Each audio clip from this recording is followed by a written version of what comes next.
Hi, welcome to Cat Chat Live. My name is Nancy Stevens, and I am so glad that you are here with us today for an overview of Big Blue Move In. We are excited to welcome all of our Wildcats back to campus next month, and we know that you have questions about how Move In will work, particularly if you're doing this for the first time or it's been a while since you've been part of one of our Big Blue Move Ins. And so we are going to make sure that you get all the information that you need so you can feel more ready for next month. But before we turn things over to the Big Blue Move-In team, want to run through some quick housekeeping items as we do with every Cat Chat Live. This tends to be one of our Cat Chat Lives where we get the most questions. So please do hold your questions until the designated Q&A time after the slides have been presented. We hope we anticipate many of your questions, and so you might not even need to ask it after you've seen the slides. You will use the Zoom Q&A feature to communicate with us. We're going to take as many questions as we can in the allotted time. For the sake of time, I encourage you to look through the Q&A and see if someone else has asked your same question. And there should be an opportunity for you to upvote that so that we know that that's a really important question for us to address while we're live together today. If you're not able to stay with us the entire time for the webinar, we understand that. The recording of today's webinar will be available in the Cat Chat family community later today. We'll also leave you with contact information should you have follow-up questions, but at any point that you have questions about your students' UK experience, you can always email parents@uky.edu for assistance. You know, hopefully by this point, that your feedback is important to us. After every Cat Chat Live webinar, you'll see a survey asking you a few quick questions to reflect on how the webinar met your needs and what additional questions you still have. So we would really appreciate it if you would take that time to give us your feedback. I want to highlight some of the other Cat Chat Lives that we'll have coming up later this week. We'll be chatting with UK Hospitality about dining on campus. I also want to call out the webinar on Monday, July 27th in a few weeks. We will be talking to the Office of Residence Life about life in the residence halls. Today's webinar and the Q&A are really going to focus on Big Blue Move-In and that initial start, but we recognize that our Wildcats are in the residence halls all school year long. And so if your questions pertain more to the kind of the life in the residence halls and how that works, we'll address more of those at that July 27th webinar. If you're able to join us live for any of these Cat Chat Lives, the registration links can be found in the Cat Chat family community. If you're not able to join us live, we understand folks are busy. You don't need to worry about registering. You'll just go to the Cat Chat family community after each webinar has happened, and you'll find the recordings for you to view there. I always like to highlight the Cat Chat family community when I'm talking to parents and families. It is your go-to source of information designed entirely with the needs of parents and families in mind. So that's where you can customize the email newsletters you get, tell us how often you want to get those newsletters, communicate, ask questions, and connect with our staff and other UK families, view calendars, and more. One of the things you'll see in the Cat Chat family community right now is Family Weekend registration. Family Weekend is coming up September 25th through the 27th. If you're planning on joining us that weekend, or really any weekend where there's a home football game, I encourage you to book those accommodations sooner rather than later. But you'll find a full schedule of events on the Family Weekend website and in the UK Parents and Families mobile app, which is part of UK Guides that you used at orientation with your student. So you can see that schedule of events. You can go to the Cat Chat family community to register. And if at any point you have questions about Family Weekend, don't hesitate to email parents@uky.edu, and we're happy to get you the information you're seeking.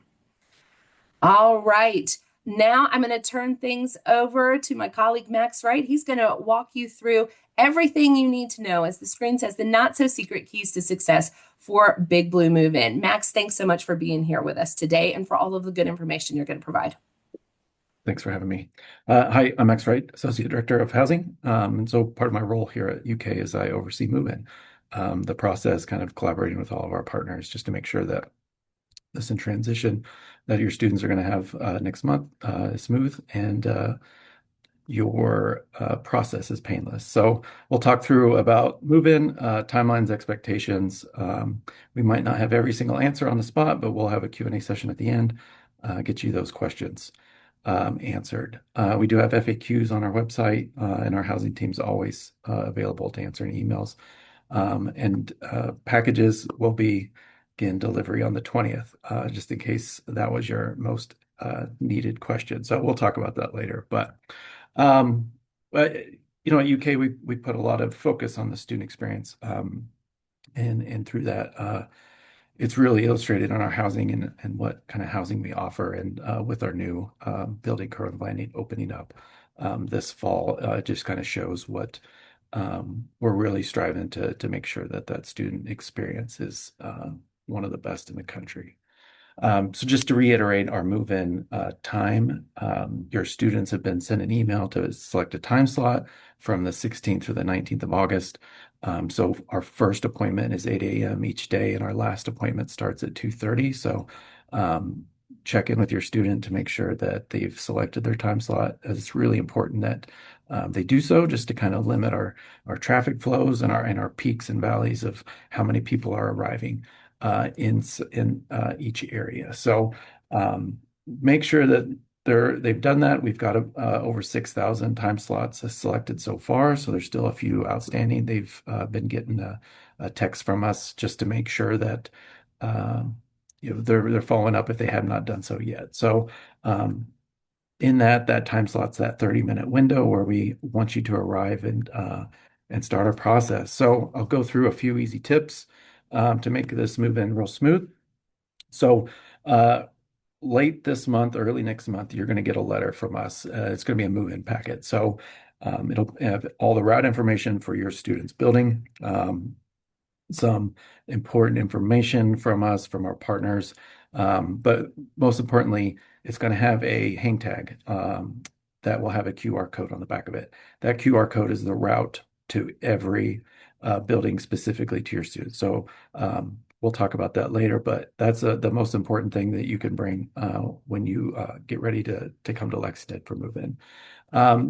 If you have one, bring a dolly or cart. We have a lot of blue bins, but they're very limited during move-in, and we don't really limit, or we don't check them out. They're just kind of first come, first serve. So we really recommend that you pack, if you have a lot of stuff, that you bring a dolly or a cart or something small that you can pack your belongings just in case there's not a blue bin available, just to kind of help you kind of control your move-in experience. So driving to campus, we partner with Waze, the directions app, to get you in the best possible position for your move-in unloading route. So Waze will direct you. We partner with them, and they have our move-in routes pre-programmed into the app. And so if you're living in Curwen Landing, that route is there in the QR code, and it'll take you to wherever you need to drive to get into the traffic flow for unloading. So if you are using Google or another app to get to campus, make sure that you click that QR code for Waze, because traffic patterns change. We've got a lot of roads that turn one way, some are blocked, and so it really will help you kind of lessen the stress of getting to campus. Unloading area. So pretty close to every building's entrance is the unloading area. It's just the most convenient, but also part of the building that can take a lot of people at one time to unload all their belongings. So once you get to that unloading area, you'll follow the traffic staff in. You'll follow the building managers who are directing you into your parking spot. And then we set up a lot of tables on the sidewalk. So you'll pull up, people will run to your car, maybe not run, but they'll proceed to your car very quickly to help you unpack all of your belongings, get them onto a table or in a blue bin. And then the most important thing we say at this time is someone stay with the vehicle, because we want you to move it out of the unloading zone as soon as possible, just for the fact that we need to get another person into that spot. We know and we hear, you want to be there for when your student checks into the building. You want to be there when you take the belongings up to the room. We get it. If you would like your student to wait for you, that's great, but we really need that car moved just to make room for that next person to come in and unload their belongings. And that way we keep traffic from backing up, and we keep the cycle going. Um, so once our volunteers have helped you unload all of your belongings, your whoever's driving the vehicle is going to take it to our parking zone. So on North Campus, we have the Cornerstone parking garage where they'll park for that day, and then it's a pretty close walk back. For South and Central Campus, that parking will be at Kroger Field, and so on each route map that comes in your move-in packet, there's going to be an exit route that you will travel with some signage to direct you back to Kroger Field. That way, you can park, get everything you need if you forgot something, and then we have a shuttle route that serves Central and South Campus with some move-in day bus stops, taking you from Kroger Field to 5 different bus stops along the route on Central and South Campus. So they're pretty convenient to all buildings, and all those will be on your map that shows bus stops. We also have hydration stations available outside of most buildings, strategically placed around. So bring your water bottle. We don't know what the weather's going to be like, so plan ahead, but you know that you'll be able to fill up your water bottle. And then once you get that your student to check in at the desk, they're going to need their mobile ID. We've been sending them reminders about their mobile ID. Ask them if they have done that. It's going to make your move-in experience with them so much better if they're able to check in quickly and get the room card access onto their phone. All of our locks for the main entry doors are keyless, so that key is on the phone through the mobile ID.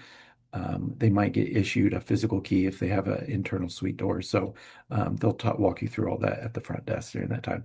But it's imperative that your student has their mobile ID set up ahead of time, and now is the time to do it. There's lots of time to do so. So in that hall packet, we're going to send you a hang tag. Each of our routes is color coded.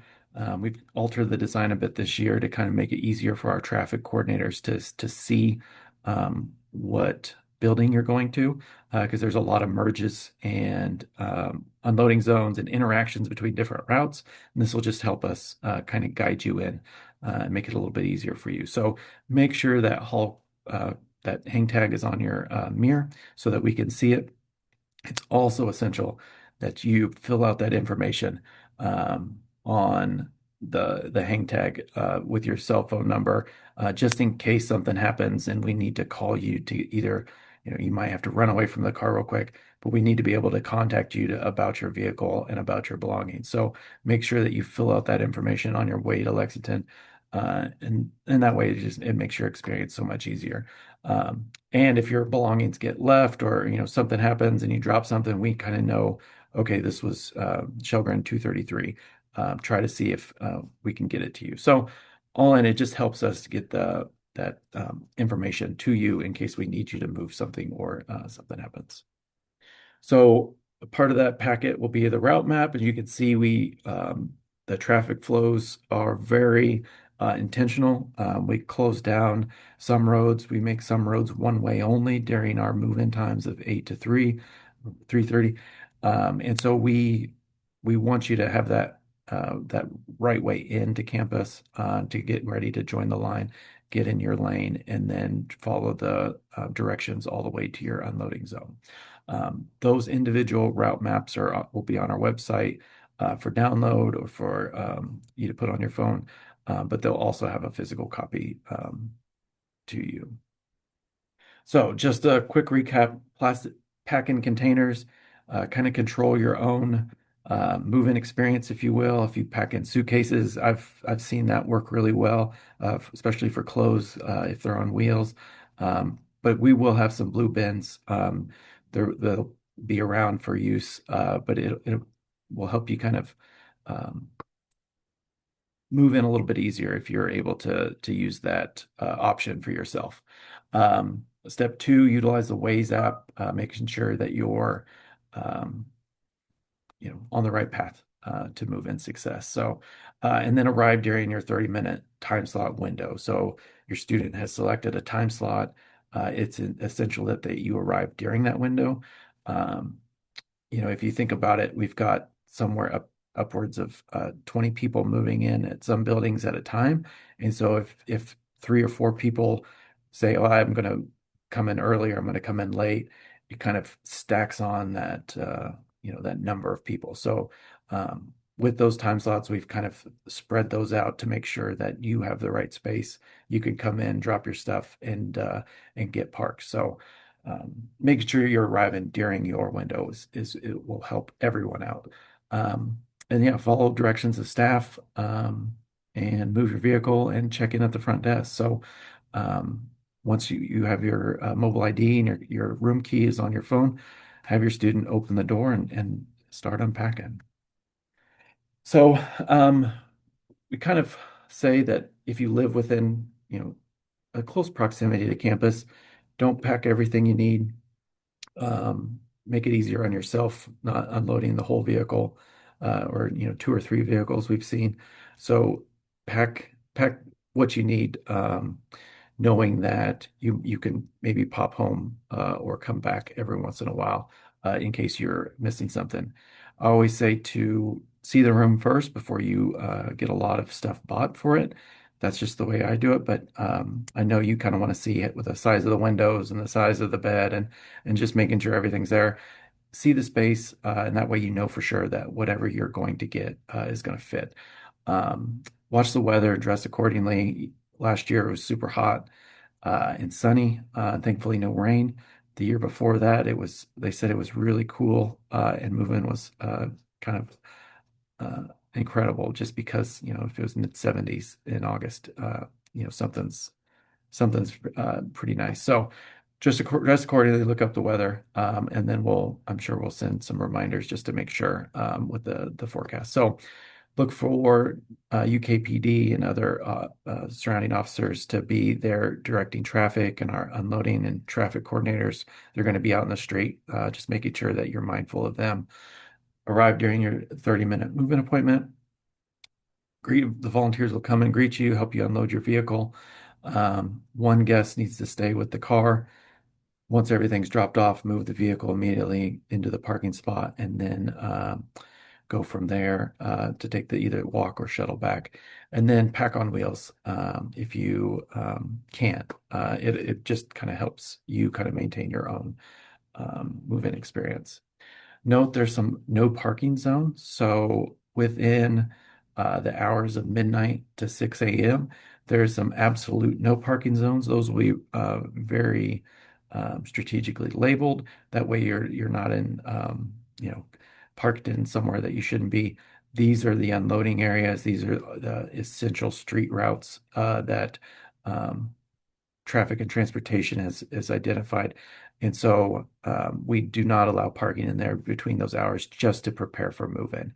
It's really essential that all the vehicles are moved by midnight, or else they will get towed. And that's one of the things we don't like to tow people, but we will during move-in times just to make sure that we're set up for success for the next day.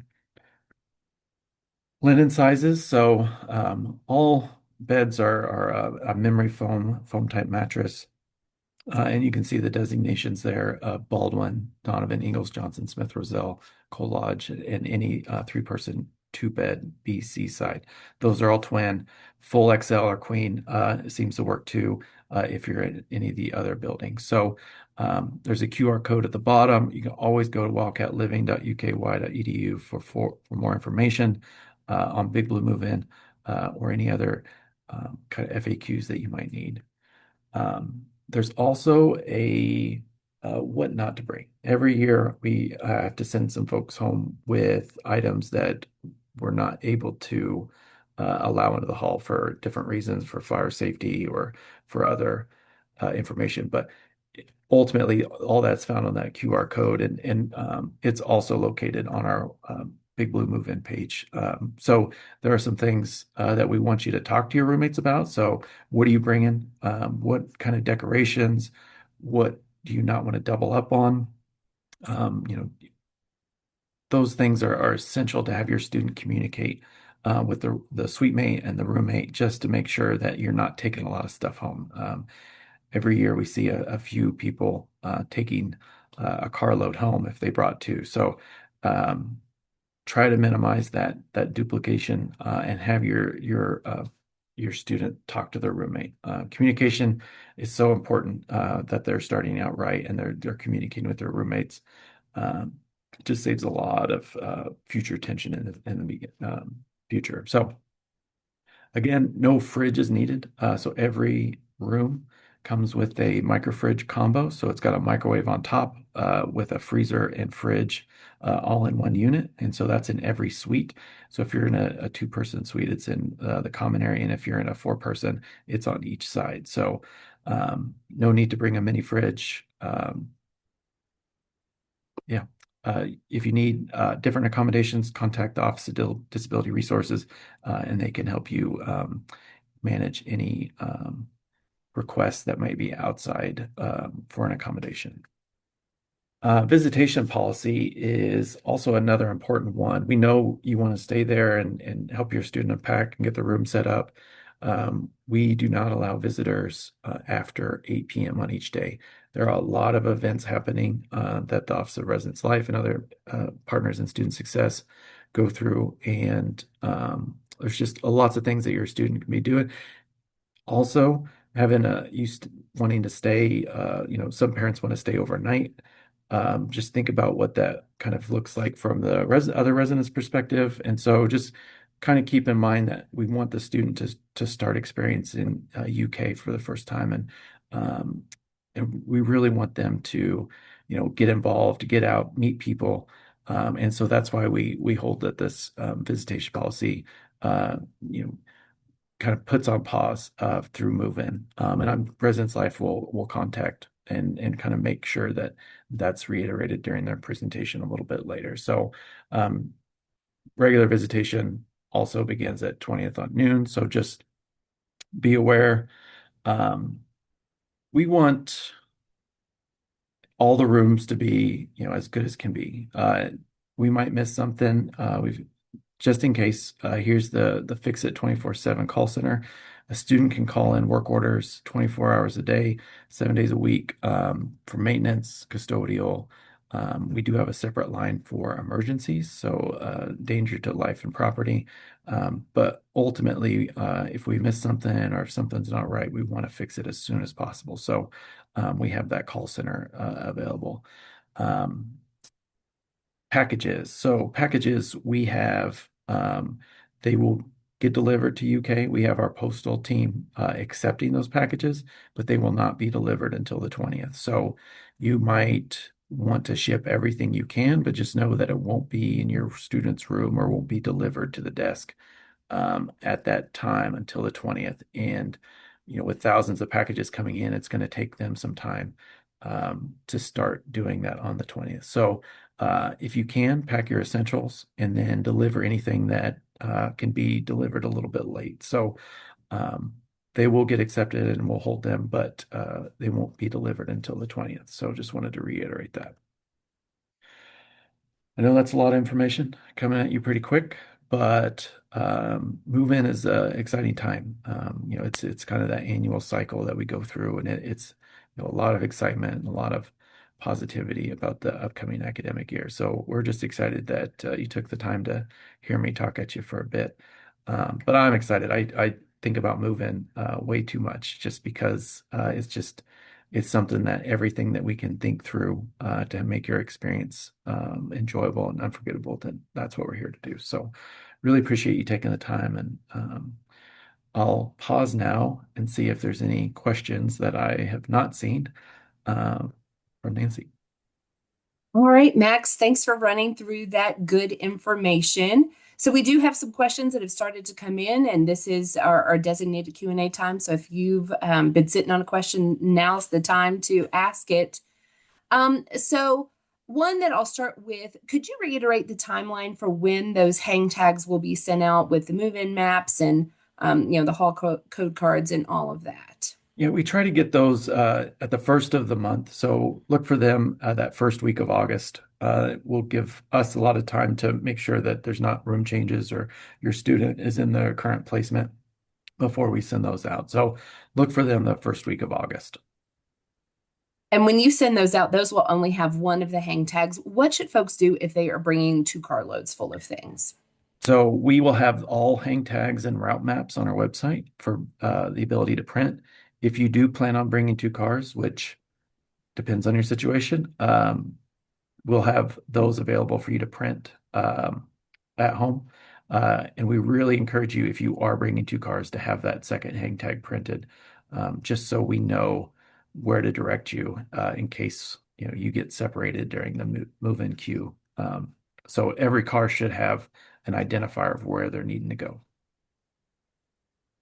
Michael's asking, he says, it'll only be myself and my child for drop off. How are my kids' items secure when he is moving stuff into his room? So, can you talk a little bit more about those roles and who stays with the stuff and who moves the car? Yeah, so once you pull up with your student, you'll both get out. The student will go to the front desk and check in. Our volunteers are going to help you unload the vehicle into a blue bin or onto a table. If you're concerned about your belongings, feel free to put your room number and package or on every package or some identifier. And then once your student comes back, they can either we can help them or we make sure that every belonging is identifiable, but also that we're not letting someone come and just pull something off of a table without knowing. So it's a lot of help, a lot of volunteers. Some volunteers will even help you try to, would you want me to move this, all these belongings to your room? So it depends on the situation, but ultimately, we watch all belongings to make sure that they're going to the right person. Yeah, and all the volunteers will be easily identifiable in Yep, matching move-in t-shirts, so you'll know who's there to help. correct. They'll all have a Wildcat welcome shirt on, and be really helpful. We do a not we can't thank volunteers enough, but we try to recruit as many volunteers as possible just to make that transition into the residence hall as seamless as possible. We've got a couple of questions asking if they arrive in Lexington like the evening before move-in, can they go to their dorm that night to drop anything off, or can students just come and check in the day before that they come to unload? How should folks handle that? We really want you to arrive during your move-in appointment, both for the process of move-in to kind of keep things consistent, but also for residence life staff who may be out holding an event or helping with students that are already moved in at that time. So understandably, you want to just get it done, but if you stick to your move-in time slot, it just makes the whole process and kind of that welcome a little bit more enjoyable for you and your student. We try to discourage that just because of the fact that if everyone did that, it might just turn into a bit of um, an ordeal. Right. We're trying to avoid the free for all. We want to have some sense of how many cars will be in the area at any given time. Correct. All right. The next question that a few people have asked for a response to, asking about the prohibited items list, including headboards of any kind, and asking for clarification on what's included as a headboard. I know I've seen some chatter in some of the unofficial family Facebook groups about, using a headboard pillow type of thing. Mhm. How is headboard defined by hall staff? So it's really defined by the fire marshal. And so our directive from the fire marshal is any flammable material that is close to your head, that's affixed to the wall or the bed. So in the end, inevitably, we're trying to think of worst case scenario and how to help mitigate that. So that's why we've gotten really clear direction from our fire marshal of why headboards are not allowed. It's just that amount of flammable material that's as close to your sleeping area as possible. So yeah, anything that's affixed to the bed or the wall, um, that's used to kind of contain I could get you the exact definition, but just know anything affixed to the bed or the wall uh, outside of a wall decoration. Yeah, so much of that what not to bring list is dictated by fire safety and life safety there. Correct. So that's why we take it very seriously. I think sometimes students will like, well, that's no fun. I want this, that, and the other. And we're thinking bigger picture. We're thinking life safety. Correct. All right. So this it kind of goes along the same lines as the headboard, asking about bringing a low profile box spring for the bed and whether that's allowed. It is. You're going to be pretty high off the ground for that.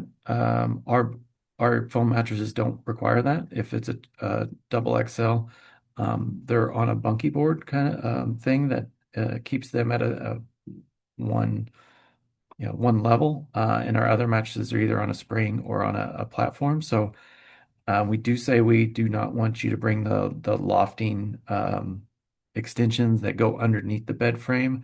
I don't think there's anything that says you couldn't bring a small um, uh, box spring, but I don't think there'd be any reason to do so. Yeah, I don't think I've ever heard of students doing Yeah, that. and it I know wouldn't. there's also a lot of chatter about mattress toppers. I know that's a personal preference, Yep. but I've seen so many Yep. folks say that they don't need one because of those memory foam mattresses. Yeah, and we don't restrict mattress toppers, and we recycle those at the end of the academic year as well as part of our sustainability and checkout program. Now that you've triggered something in my head, as soon as you move into your room, and I think you have a week, do your room inspection. I sit on a damage appeals committee, and so we go through review any damages that have happened through the year.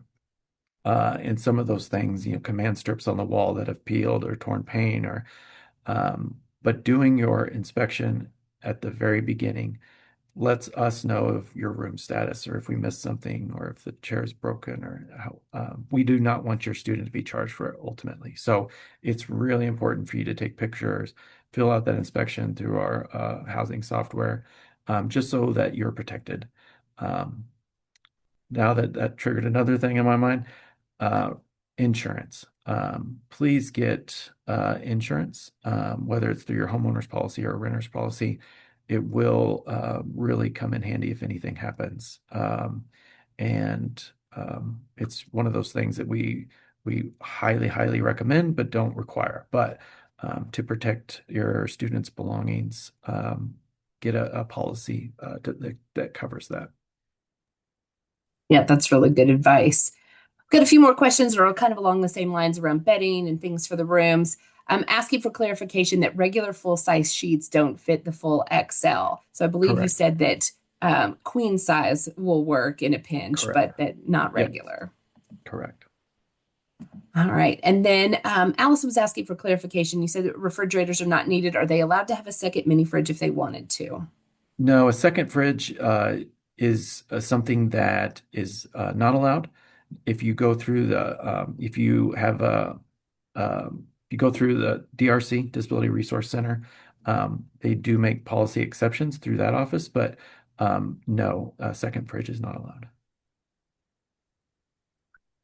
All right, I'm going through some of the other open questions. Got a few more people asking again around clarification about that kind of multiple cars and who stays with the car. So Mhm. all the cars will go to, the designated parking area. I got a few folks asking, well, do students park in the place that they have a parking permit for? I think move-in day tends to be kind of before all of the parking enforcement starts. You want to speak a little bit to that, reiterate that for folks? Yep, students where they park typically during the year is not exactly the same place that they're going to park during the move-in week. There's Parking's pretty lenient on where you can go. In our map are some designated parking locations. So during the time during that move-in week, as long as your hang tag's there, you're going to be okay. But for multiple vehicles, they all will go to the unloading zone at one time. They all need to leave the unloading zone at one time. So it you you having more than one vehicle does come with some challenges, but if you have that much stuff, then yes, you will need to move all vehicles at the same time just to make sure that they are moving on and the next people who have their next time slot can come and check in. So um, be mindful of where you're parking. So South and Central is at Kroger Field. There's different lots there. It's not the same lots as was last year. So if you were involved last year, you might not be parking in the same spot. Once move-in week is over, then students will start to move back to their typical spots where they bought their permit, and all those maps can be found at our transportation site at UK. Yeah, and we'll be chatting with Transportation Services a week from today, so Yep. they'll provide even more information. Yep. All right. The next question I see is, where does trash or boxes get placed after move-in? You mentioned some of the recycling and sustainability efforts with the mattress toppers at the end of the school year, but our recycling team is also an active part of move-in. Can you speak a little bit more to that? Yeah, so we know that we're going to have a lot of packaging material, and so what we do is throughout every building we put blue roll-off containers, one with trash and one with recycling. We will also have someone stationed at every station, and they will help you determine, is it cardboard, is it styrofoam needs to go in the landfill, but kind of help deviate and kind of avoid those things going to landfill. So we'll have blue roll-offs close to every building. And so those will be very obvious and marked. But if you have any questions, just check in with your front desk staff and we'll be able to help you. All right, let me pull up our next question. Jennifer's asking about rules for affixing and attaching things to the wall. You mentioned, the damage appeals committee, and Mhm. what recommendations do you give to folks about how to avoid getting to that part? So, been in housing for quite a few years, and command strips and that kind of removable adhesive, they do great things. They can also cause damage. And we find that just because you've used a command strip does not mean that you're immune from damage. So what we say is you feel free to use command strips. We say anything excessive, and I think excessive is over 10 command strips uh, in the appeals process. Anything over that is considered excessive, but um, anything you do to the room, whether it's, altering it or, putting stuff on the wall, you're still impacting that. And students are still responsible for their room and their space. So just in case they do come across any damage over the course of the year with the command strips or hanging, they're still responsible and accountable for that. So we want to have you be able to decorate your space, make it your own. It's your home for 9 months. So we want you to feel comfortable and get included. Just know that we still have to bring that space back up to its original condition for the next resident. And that's the most important thing about damages is we're not here to penalize. We're here to get that space back up to its, you know, original condition to pass on to the next person. In our do not bring list is peel and stick wallpaper.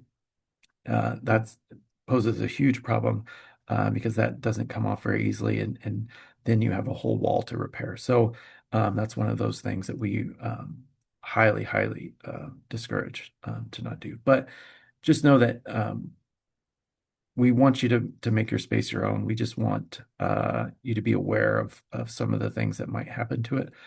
Command strips are good. And some of the buildings are sheetrock, some are concrete walls. So ultimately, we want you to make it your space, but just be aware that anything you do, it's still your room and your space for responsibility. So if folks have questions about room dimensions, Holly's asking about clearance under the bed to the floor for Pigman Hall. Where can folks find those room dimensions? I know I've seen a lot of chatter in those unofficial Facebook groups about, how big is this and how wide is that as folks are kind of making plans. We we know that there's no two rooms alike 100%. So what we've done is we've done um, pretty close dimensions on our website. So under each hall, so if you're looking for Pigment Hall and you go to the residence hall page on campus housing, there's a dimensions page, which kind of lines out what kind of furniture dimension, what's the typical size of the space. So um, I'll reference what I said earlier is if you're at any concern of you have something, I need the exact measurement, move in and take that measurement and then go do your purchase. Just to reiterate that, no two rooms are exactly alike. We try to hit, 90% or a high number of reliability of what actually the size of the room is. Um, but all those dimensions and what's available in each room are on each building page on our website. Jennifer's asking, what if you can't make it before 3 p.m.? Her student signed up for the 2:30 slot, but they have a long drive and they're a little worried about being late. Yeah, we're always going to be flexible with students who can't make it for whatever reason. So if it's urgent or if it's something's come up and you need to something you can't make your moving appointment, let your RA know, get in contact with your roommate, contact us and we'll be able to let our staff know, but also we're going to get you in to your space. We have 24/7 desk coverage, so we'll be able to check you in. There'll be people, that might not hit it exactly, but just know that we're able to check in folks after their time slot. We want to make sure that they're hitting their time slot, but if something comes up, we're going to be able to get them in.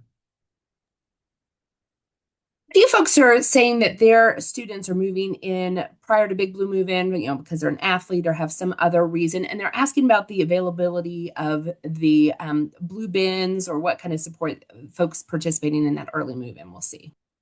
So, well, our blue bins typically get delivered the week before move in and into each area. They will be locked up. So, I would anticipate having limited blue bin availability for early arrivals.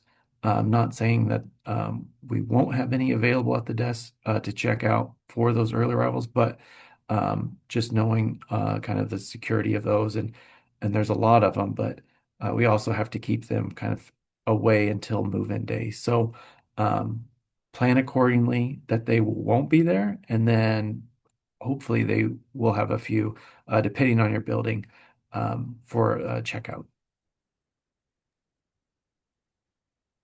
Erica's asking if there is a process for making sure that folks set up for the right bed that they signed up for. She mentioned her daughter signed up for the A bed, but she's not going to be the first moving into the room. So I don't know if there's any, checking that folks are taking the spot that they are assigned to. So in reference to like a four-person suite where there's an A, B, and then a B. Yeah, I believe that's what Got she's it. So asking. we don't, so it's really just by bed space. So as long as you're in the A side, it's up to you to talk to your roommate. It's up to your student to talk to the roommate to say which side of the bed do you want. Typically, it's first come, first served on which side of the A space they're going to be on or B space, which bed is it's really up to, first come, first serve unless you talk through it, which I always recommend talking to your roommate because that, there's bed on the left and the right, and if there's a preference, but just talk to your roommate. Yeah, that communication is always the best advice. That, Mhm. talk about it in advance, make sure you're on the same page. All right, we've got a question about whether TVs can be mounted on walls. And then also, while we're talking about affixing things to walls, a question about recommendations for things other than command strips. Got it. TVs cannot be mounted on walls. Don't do that. I've seen where there's like a TV stand on wheels that some students have used in the past, and you can move it out of the way, vacuum underneath it, move it back. Works really well. Um, or some of the desks have a topper on them. You put the TV up on that. But we do not allow TVs to be mounted on the walls, just for you don't want to drill into the wrong pipe behind there, and that would be a real bad situation. Um, we're finding more and more square adhesive for like a shower caddy in our showers that are not meant to be removable, and they are causing a lot of damage. And so just be mindful if you do add a shower caddy to some of our showers. It's really difficult to get those off. Knowing that you want to have your shampoo and everything kind of close to you, just be aware of whatever you're putting on the wall, you're responsible for. So alternatives to command strips. I blue. I've come up from a lot of places where blue painter's tape is has been one, knowing that it's not the perfect answer. It is one that it at least doesn't cause as much damage as some of the alternatives. So um, ultimately, I can't tell you what to do, but just know that you know if you use the products as they're supposed to be used, you're going to lessen the chance. It won't mitigate it completely, but you'll lessen the chance for anything to happen.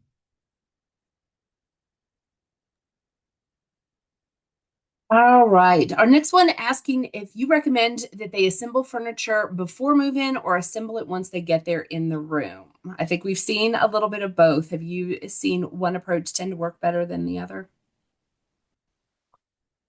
I I couldn't tell you.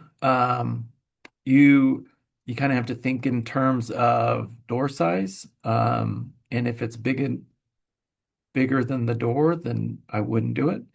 I think a lot of foam products now get shipped in really small boxes. Keep it in the box until you get it into the room. But again, it's always something to that, I feel that if you see the space, take it into the space, build it. If it doesn't work, you have the ability to take it back out and take it home. So um, I I would just recommend maybe building it in the room if it were me. Yeah, there's so many variables. You also have to think about things like how many people will be there if both roommates have similar move-in appointments, or maybe a whole lot of folks in a compact Right. space. And then I Mhm. also think about stress levels and how some of those Yeah. things never really assemble the way Yeah, and as you, easily you as they seem. And you wonder if your move-in day stress level can handle assembly too. yeah, you've got time. You might live further away than others, but just know that you can always run to the store and get something, and um, you know, that might be a good way to for the your student to meet someone else. Say, I don't have a car here. Do you?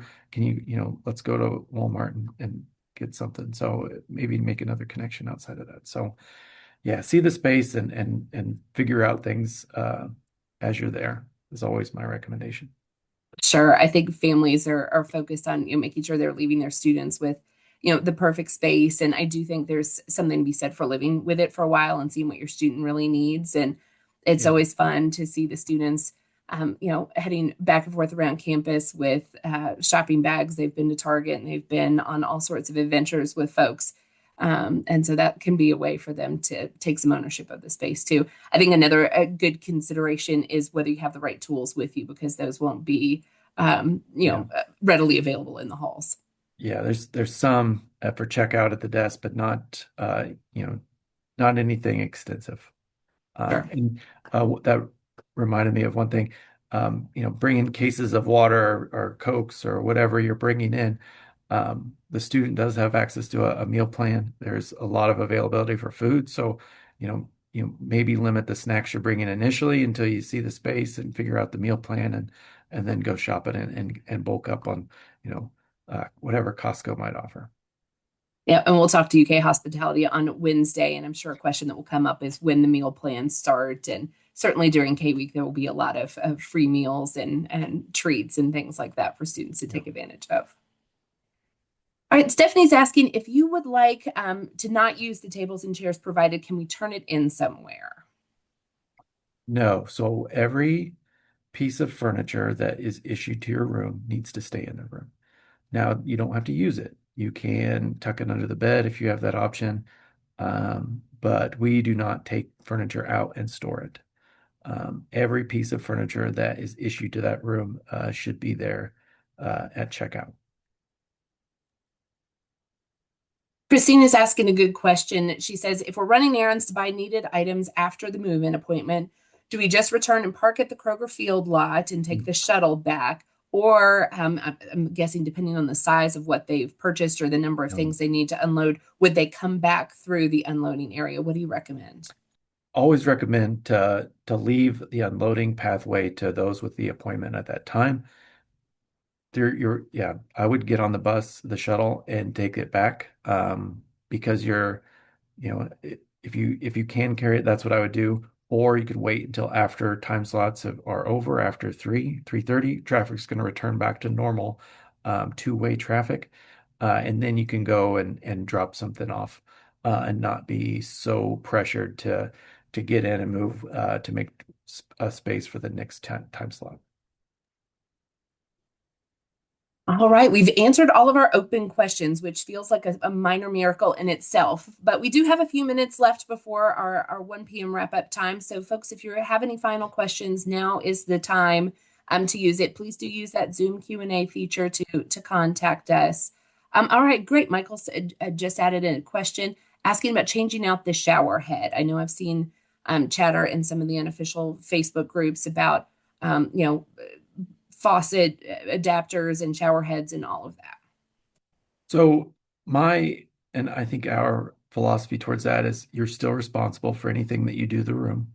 Um, I can't tell you that your shower head, is exactly what you want, but we don't want you to alter a bunch of things in the space, just because you're taking on a little bit of liability when it comes to that. If there's a water leak behind, or if the pipe breaks, it's fairly simple to do, but it's just one of those things where we always recommend not to, knowing that we can only go so far to say don't do it, and then figure out if something does happen at the end.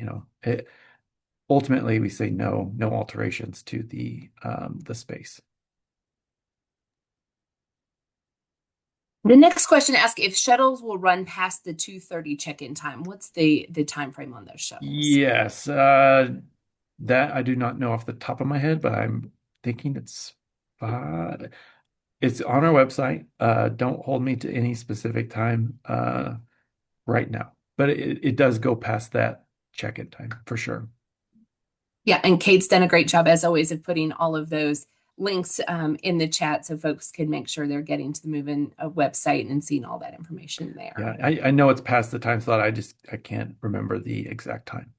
Yep. Yeah, and I agree, not committing to it if we're not Yeah, sure. don't hold me to it, please. Got a question asking about the ability to loft beds because they're seeing the different responses. And this, I think, sometimes is where those unofficial Facebook groups can spread some misinformation where folks say, "Oh yeah, I did it," or all that. So, can we set the record straight on lofting the beds? We do not. You cannot loft a bed. We do not allow the risers for the other beds. They're just not made to do that. So, we can bunk a bed if you're in a BC space or a four-person. Some of the beds are able to be bunked, but we do not loft beds. I'm seeing a few questions about asking for clarification around hanging mirrors or things like that. There's a question about seeing pictures of large mirrors and artwork and wondering how those got hung if they can't use anything but command strips. So maybe you could revisit some of the things around that you've said around mirrors and hanging things. Yeah, it's one of those things where you want to make your room your own, knowing that a large mirror or any large item might cause damage. So you might have to come up with as you're in the room and you find the space, it doesn't fit on this wall, or it doesn't fit on this wall, or a command strip might not work. I can't tell you exactly what to do, but just know that we still want you to feel at home in the space. Maybe some things might not be able to be hung on the wall. It's just one of the, you know, give and take with moving into a residence hall. Because, depending on the building, it might be a cinder block wall and it just has a different specifications than a sheetrock wall. So um, I don't have an exact answer for you, but I think it'll be, yeah, it's just a challenging thing to really commit to. Yeah, and I think on the mirror front, I've seen pictures, that students have shown me of them. Maybe they've leaned a full-size mirror up against the wall, or Mhm. maybe they've had a freestanding one. So there's always workarounds. Correct. All right, the last open question that we have right now, asking about the mini beverage refrigerators and if those are allowed, knowing that another mini fridge is not allowed, but maybe the countertop mini fridges. No, I think with the electrical load of each room, a micro fridge is specifically designed to not overload that initial amperage of a compressor and a microwave turning on. So, um, all of our electrical systems are up to code, but it's one of those things where we're limiting the amount of electrical pull per room, and an additional fridge is not allowed.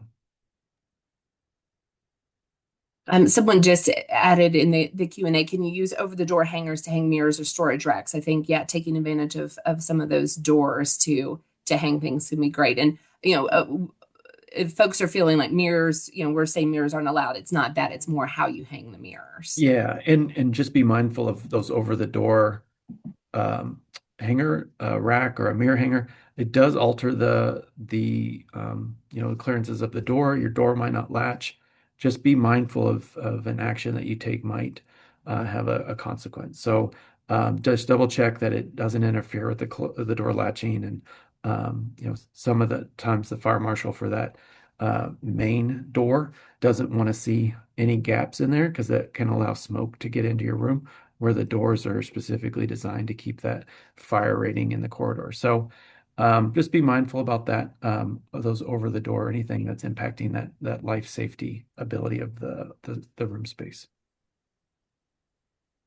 All right, we've got time for a couple more questions before we wrap up. This next one that just came in, do the two-room suites have hardwired internet? Is in a two-person, two-bedroom? I believe so, but asking maybe just about internet access in the residence I halls. think there is one access point, but I can't confirm that off the top of my head, per space. There is plenty of wireless coverage throughout all buildings, though. Right, we know what our students are being asked to do and how many devices they're bringing and all of Yeah. that. So yeah. Let's see. Got a question about the new current planning hall. It looked like the closets didn't have doors. Can you confirm? I don't think they do. And that's not necessarily a bad thing that's my opinion. Just because it's just one less thing that maintenance has to fix, inevitably. So I don't think they have doors, but who's to say that extension closet, shower curtain rod and a curtain won't accomplish what you need to do there. So as far as I know, it's been a bit since I've been in a room, but I do not think they do.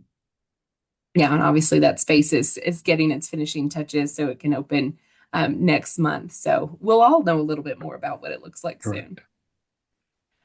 All right, it is 12:59, and we have answered all the open questions and all that. So I feel very good about that. We know folks will have questions after the fact, and cannot encourage folks enough to be checking that move-in website that will continue to be updated between now and next month. Kate's put contact information for the housing office in the chat.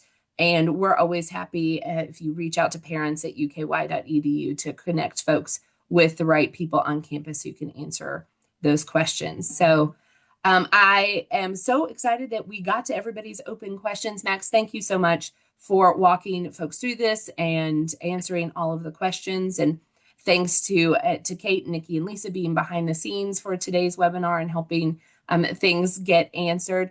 We hope to see you all later this week for our Cat Chat Live with UK Hospitality, or for one of the other upcoming webinars that we have Before we sign off, Max, any final words of advice, any tips? I know you all put so much care and intention into making sure that our students and our families have a really successful move-in experience.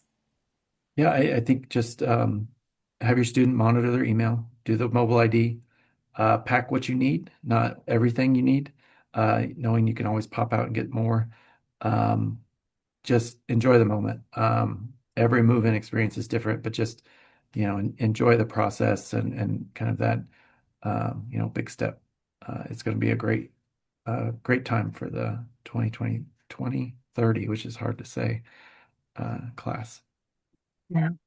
We've got a handful of folks saying thank you in the chat and that this was helpful. So I agree and so appreciate you taking the time. I know everybody is busy preparing for our Wildcats in this fall semester.